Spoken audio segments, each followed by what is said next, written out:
Conceitos em ciências. Eletromagnetismo. Magnetismo e movimento de elétrons. É muito gostoso pescar. A neblina, porém, faz o entusiasmo diminuir. Não se desespere. A sua bússola funciona com chuva, granizo e até com neblina. A menos é lógico que exista alguma coisa agindo sobre a bússola. E nesse caso, você poderá ter uma grande surpresa.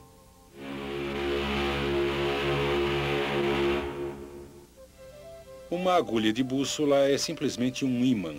E existe uma força de atração entre ímãs de objetos de ferro, mesmo à distância e mesmo através do vácuo do espaço.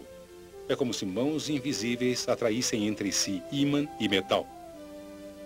Nisso, o magnetismo é similar às forças que partículas carregadas exercem entre si. À distância, essas forças também agem da mesma maneira misteriosa.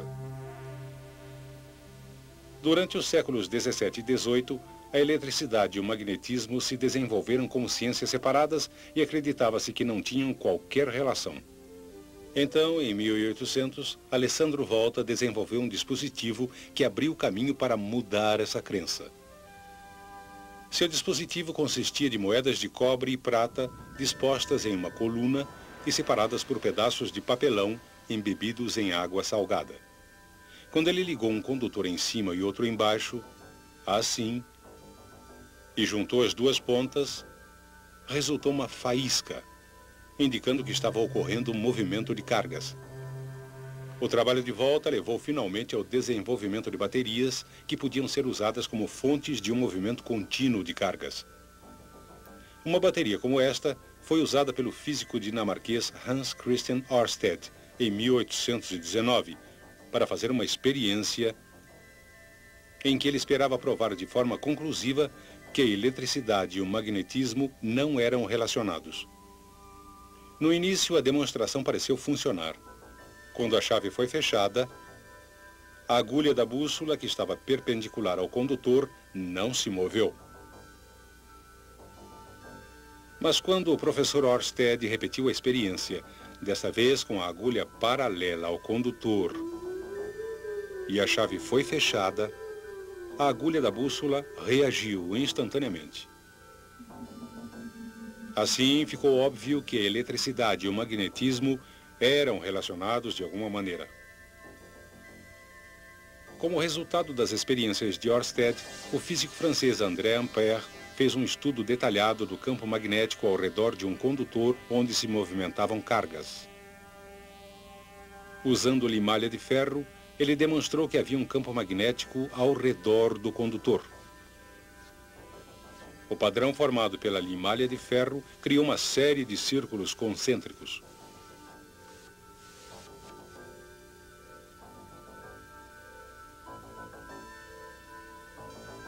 Dependendo de como os elétrons carregados negativamente se movimentam no condutor, o campo magnético ao redor do condutor estará em um dos dois sentidos.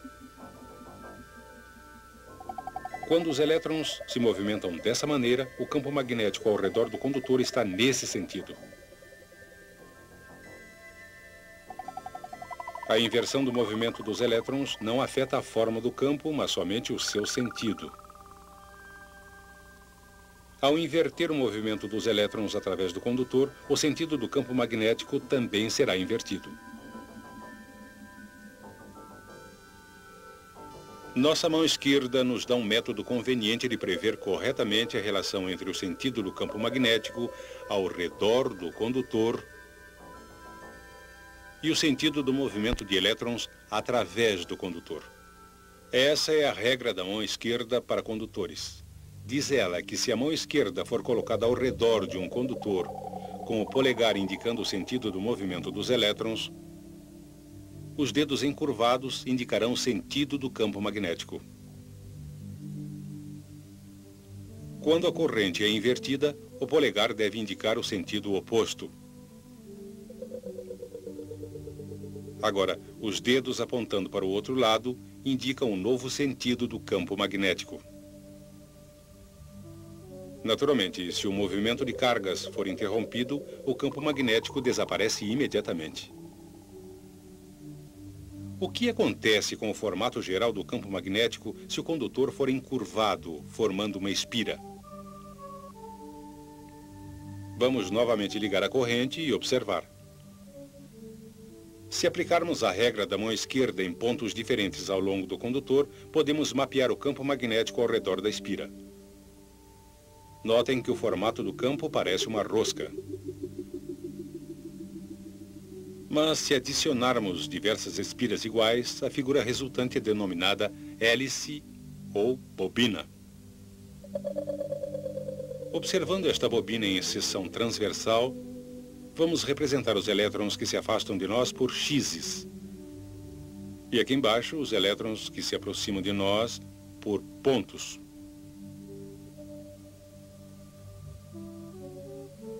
Aplicando a regra da mão esquerda para condutores a toda a espira da bobina, podemos começar a ter uma visão do campo magnético ao redor da bobina como um todo.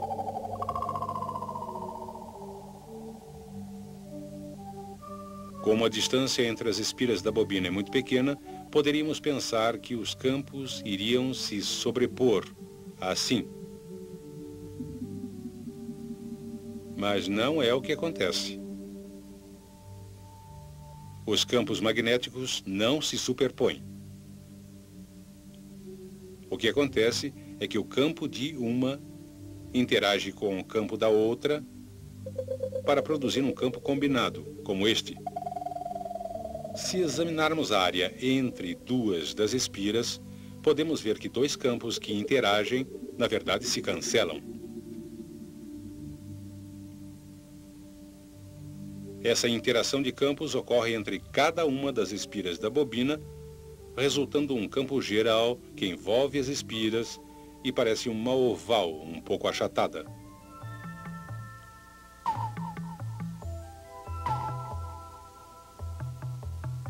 O mesmo padrão oval é produzido em todos os pontos ao redor da bobina. E é a combinação de todas essas ovais que forma o campo magnético de toda a bobina.